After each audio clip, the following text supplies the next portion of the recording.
కర్కాటక రాశి వారికి 2026లో ఎలా ఉండబోతుందో తెలుసుకుందాం. పునర్వసు 4 పాదాలు, పుష్యమి 4 పాదాలు, ఆశ్లేష 4 పాదముల వారు కర్కాటక రాశి ఫలితాలు చూసుకోవచ్చు. ఆదాయం 2 ఉంది, ఖర్చు 11, రాజపూజ్యం 4, అవమానం 7. గ్రహ సంచారం: గురువు జూన్ 1 వరకు 12వ ఇంట సంచారం, తదుపరి అక్టోబర్ 30 వరకు జన్మ రాశి యందు, ఫిబ్రవరి 14 వరకు ద్వితీయమందు. శని సంవత్సరం అంతా 9వ ఇంట్లో ఉంటారు.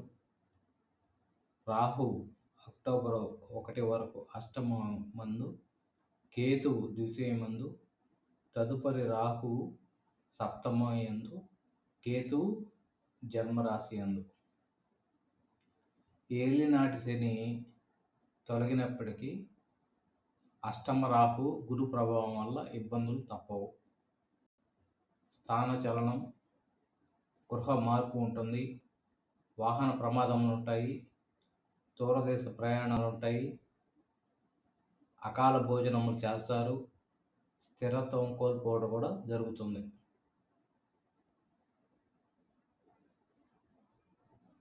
జనవరి నెలలో కర్కాటక రాశి వారికి ఎలా ఉండబోతుందంటే, మనసు దిగులుగా ఉంటుంది, ప్రయత్న కార్యాలు అనుకూలించకపోవచ్చును, అనుకున్న కార్యాలు మందకొండిగా సాగుతాయి. ఫిబ్రవరి నెల యందు ఆరోగ్య లోపము చవిచూస్తారు, వృత్తి వ్యాపారము బాగుగా ఉంటుంది, అనుకున్న ధనము వస్తుంది, స్నేహితులు ఎక్కువగా కలుగుతారు, శుభవార్తలు వింటారు. మార్చి నెల యందు ధనలాభము సామాన్యంగా ఉంటుంది, చేయి పనుల యందు విజయం ఉంటుంది, వృత్తి వ్యాపారాల యందు లాభాలు ఉంటాయి, ధనలాభాలు కూడా కలుగుతాయి అన్నమాట. ఏప్రిల్ నెల యందు ప్రయత్న కార్యము సామాన్య ఫలమునిచ్చును, విద్యార్థులకు బాగుంటుంది, పోటీ పరీక్షలు రాసేవారు కాంపిటేటివ్ ఎగ్జామ్స్లో విజేతలయ్యేదానికి రాశి గ్రహ మార్పు అనుకూలంగా ఉంది, ధన ప్రాప్తి కలుగుతుంది. శని 9వ ఇంట్లో ఉండడం వల్ల తండ్రి నుంచి మనకు అనుకూలత కలుగుతాయి.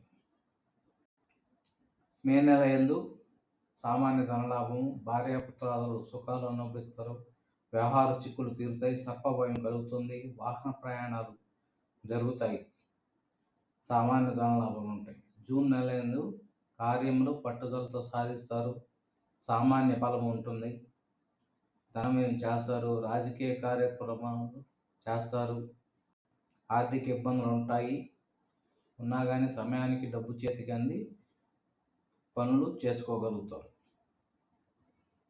జూలై నెలలో మితిమీరిన ఆలోచనలు ఉంటాయి, నమ్ముకున్న వారిని మోసగిస్తారు, కొద్దిపాటి అనుకూలత ఉంటుంది, నిరుత్సాహం ఎక్కువ, సర్వకార్యములందు ఆలస్యము, ఆర్థికపరమైన ఇబ్బందులు, భార్యాపుత్రాలతో కలహములను, ఆర్థిక విషయ చర్చలు జరుగును.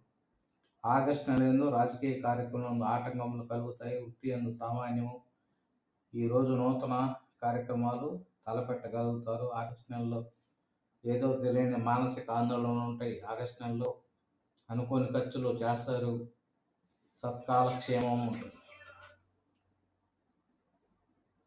సెప్టెంబర్ నెల యందు నూతన కార్యక్రమంలో ఉల్లాసము, బంధుమిత్రాలతో నూతన చర్చనీయాంశములు, ప్రయత్న కార్యక్రమం ఫలిస్తాయి, సామాన్య లాభ యోగములు కనిపిస్తాయి, సంతృప్తి జీవనములు ఉంటాయి, అకస్మాత్ ధన ప్రయాణ యోగములు ఉంటాయి, అధికార మరణలు కలుగుతాయి. అక్టోబర్ నెల వచ్చేటప్పటికి అనుకోని ఖర్చులు మీదపడతాయి, తెలియని మానసిక చింతలు ఎక్కువగా ఉంటాయి, ఆర్థిక ఇబ్బందులు తగ్గుతాయి, ధనవ్యయాలు తగ్గుతాయి, అప్పులు తీరుతాయి, బాధలు తీరుతాయి, తలపెట్టిన కార్యాలు మిత్రుని సహాయంతో జరుగుతాయి అన్నమాట. నవంబర్ నెల యందు అనాలోచిత పనుల యందు శ్రద్ధ తగ్గించాలి, కృషి ఎక్కువగా ఉంటుంది, గృహ భూ మూలక ధన ప్రాప్తి ఉంటుంది.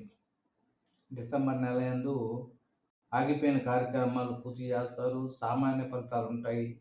అన్ని రంగంలో వారికి మంచిగా ఉంటుంది. సామాన్య ధనలాభం ఉంటుంది. దూర ప్రయాణాలు చేస్తారు. మానసిక అశాంతి తగ్గుతుంది.